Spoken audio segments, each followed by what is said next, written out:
Welcome to Worthy Ones, the video series where I take all the newest #1 comic books that I read for the current comic book week and I deem them worthy or not worthy. Guys, I'm Mike Spider-Slayer. Welcome back to Comic Book Corner 2.0. If you love me helping you make decisions on what comic books to buy, if you love daily comic book content, you came to the right place. Make sure you hit that subscribe button and it's much appreciated. So before we dive into today's video, I just gotta give a quick shout out to a new Kickstarter that just launched a few days ago. It is Lords of LA Issue 2. It's a vampire, the mob in 1950s Hollywood. This is done by Frank Zanka, who is an award-winning writer, screenwriter, and novelist. Guys, you're gonna want to check this book out. It's pretty awesome. We have a vampire by the name of Lena who returns after 60 years to take revenge on the vampire mob bosses that turned her. And the guest appearance in here is, yes, Marilyn Monroe. So if you're interested in backing it, I'll leave the link in the description box below. And of course, guys, it's much appreciated. So the first book that we're going to discuss today is 8 Billion Genies. This is Wishworld. I'm not going to spend too much time on this book because only 3,000 people were able to acquire this comic book. If you went onto Charles Soule's website, he actually made this one-off story about this particular boy who wished to get his eyesight back. Now, the time frame of this book takes place from the beginning of when the genies first appeared all the way until 8 years later. This book was very, I want to say, emotional because this boy was very selfless, and that's what made this book so special. The artwork in this title was absolutely phenomenal. It's what you can expect from the 8 Billion Genies storyline, and this just did not disappoint. So really, at the end of the day, it was very much, expensive. It was like $20 or $30 for this comic book. I did get it signed, but it was well worth the money that I spent for it. I want to know in the comments below, were you able to capitalize on this particular book? So let's talk about the comics that we all read this week, and this first one goes to What If Dark? Tomb of Dracula Issue 1, written by Marv Wolfman, and David Culler does the artwork. Now, the artwork in this book, I don't know, I thought the colors could have been, darker. I felt like this could have took place maybe like in the 70s, or it should have had that vibe from the 70s, but the characters looked a little goofy to me. I don't know, it just wasn't my cup of tea when reading this comic book. It didn't fit the tone, I feel like, what it was going for. Now, this is an okay page, but it was okay, but it just, I don't know, I was expecting something else. So this comic book here has Dracula doing battle against, Blade and turning him into a vampire, and we get to see all those things happen in this comic book, and I don't know, man. I don't know why I could not connect to this comic book. It just felt like maybe I don't have a really rich history in the Tomb of Dracula comics, or maybe even in the Blade comic books, but I felt like overall these new What If comics that have been coming out just haven't really connected with me. When What If comic books originally came out, we've had these iconic stories, and it's just like, what if this happened, right? And I just felt like, I don't know, to me, this is not very iconic. It's just like, what if Blade wasn't, if he turned fully into a vampire? I don't know, who cares, right? I don't know, maybe it's me just not caring about the character. So at the end of the day, I'm just going to deem this book not worthy. For me, for a one-shot, $5, it just wasn't my cup of tea. I'm not sure what you guys think in the comments below. And if I had to grade this comic book, I'm going to give it a D. I just wasn't really into it. I'm very curious on the sales of this comic because it had a gorgeous Art Germ variant cover. But let me know if you bought this for the cover or for the story. Patrol Head Issue 1, like petroleum, right? So it's Patrol Head. I know some people were making fun of me in the comment section below yesterday. But this book is written by Rob Williams and Pi Parr. Now, this book wasn't on my radar whatsoever, okay? And I saw it, and what attracted me to it was this bright and vibrant color. And when it comes to the artwork in here, you get the same thing, man. The art looks great. And this is why I picked it up. And I saw the action right from the very start. And I'm like, oh, this is kind of like a racing comic. I was like, I want to see, what this story has to offer for me. Because not only is it racing, but you got robots. And I'm a sucker for robots. You guys know that because of Transformers. And in this book, we get a world where it's pretty much destroyed, right? And the human race lives in these domes, and everything else surrounded on these domes is actually like a complete dead Earth. And here, I'll get to show you and make an example of what it looks like. So here's what it looks like. This is Earth. And we have these patrol robots back in the past, right, that used to do all this kind of racing, and it was like fixed racing. It's kind of like wrestling, right? It's like the popular people, continue to win, and then you get people that are not popular continue to lose, and you see how it was manipulated, and things cycle through, and eventually these robots basically become extinct, except this one robot towards the end of this comic book. And he comes across a father and a daughter, and the father is this big, renowned scientist who's able to possibly clear the atmosphere and make Earth like livable again. And you wind up seeing these two escape from the places that he's at, and our robot winds up, rescuing them and escaping all the patrol bots. Lots of action, in-your-face stuff. This book definitely surprised me. I'm so happy I actually took a chance on it. Check out this car, man. So good. So at the end of the day, this book is worthy. This was so much fun. Like I said, lots of action. You won't be disappointed when you read this one. Lots of mystery at the end, too, because you're not sure where this robot's going to go and where the humans are going to go. How are they going to escape this area? So I don't know. At the end of the day, I'm going to give this one an A, man. This was so good. Looking forward to the next issue. Superman 78, The Metal Curtain. Issue 1 of 6, written by Robert Venditti.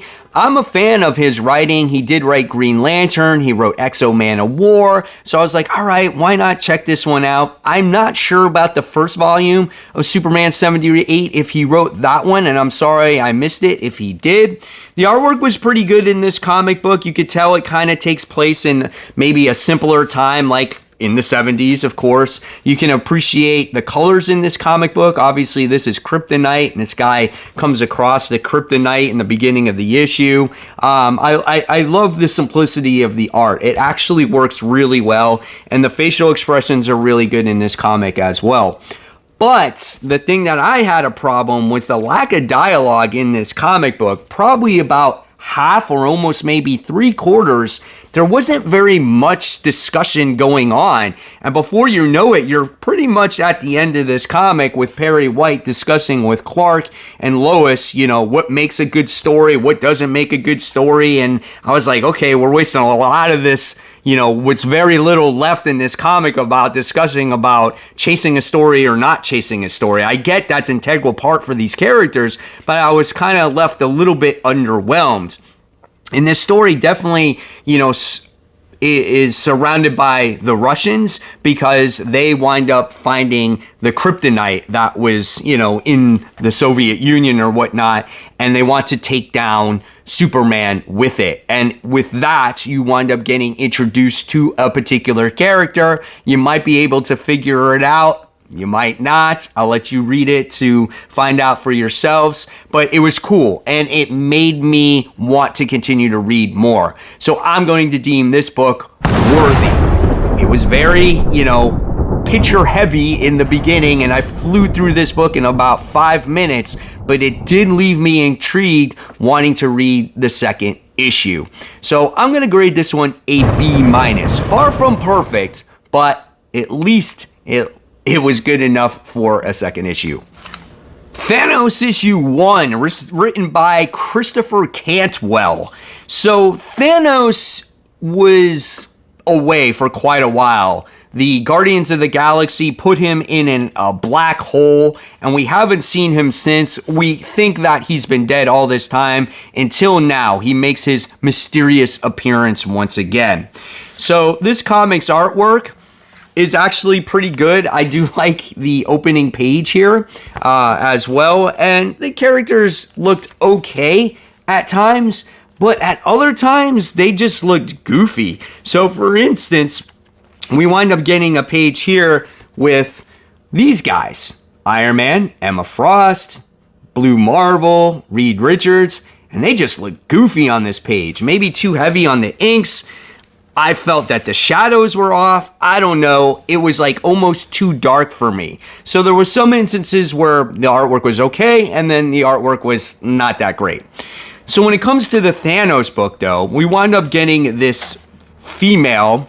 I think her name was Roberta Marshall, I think it was. She's like a pharmacist, and we get to see her just run her everyday life. She's like daydreaming about this freaking Bachelor show that rants on for pages and pages and pages, and then one day she winds up going to work, and we wind up seeing Thanos' spaceship come and basically take Fresno and brings it to outer space, and she wants this particular character. And then all of a sudden we wind up seeing our superheroes show up and go, Thanos is interested in you and we want you to come with us. Oh yeah, but you know, the whole state or whatever it is in freaking outer space. And you're like, okay, why do I care? I was like, this book is so not worthy. I was bored to death. I'm like, where the hell is Thanos? He finally makes an appearance at the end of the comic book. You just have the superhero sit there and say, hey, come with us, and that's that. And she's just like, whatever, okay. Maybe her life is just that boring, and that's the point. She gets to have her highlight of her life. I wouldn't recommend this book, man. This book was just god-awful boring. I didn't like the main character. The other characters that were in the book were actually stupid too. It's just a dumb book. Don't pick this one up. Pass it up. This one was a $5 book. I'm going to give this one like a D+. This was just a waste of time and money. I expect something more when you have the caliber of Thanos in a comic book.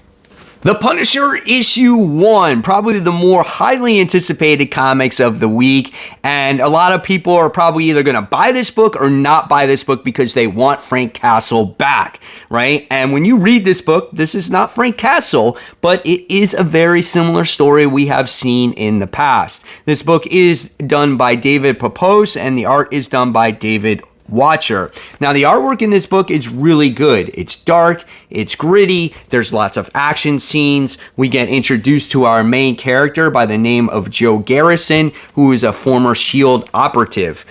He most recently retired from S.H.I.E.L.D. because obviously S.H.I.E.L.D. went down in, a few years back, and he's just trying to live his life. Well, there is a particular bad guy that knows where he lives, and one day when he went out, he went to go blow up the house, and that's what he did. And his wife and his kids were in this house, and now this guy is out for revenge. And when the private investigators went to his house and they found that the wife and 2 kids were in there, they put 2 and 2 together that the husband is the Punisher. So not only do I think you have the PI after this new guy, Joe Garrison, but you also have, other enemies after him as well because he was a S.H.I.E.L.D. operative. Throughout this comic book, you wind up getting to see him try to avenge his, wife and kid's death, and you wind up getting to see some villains along the way, which was very interesting also.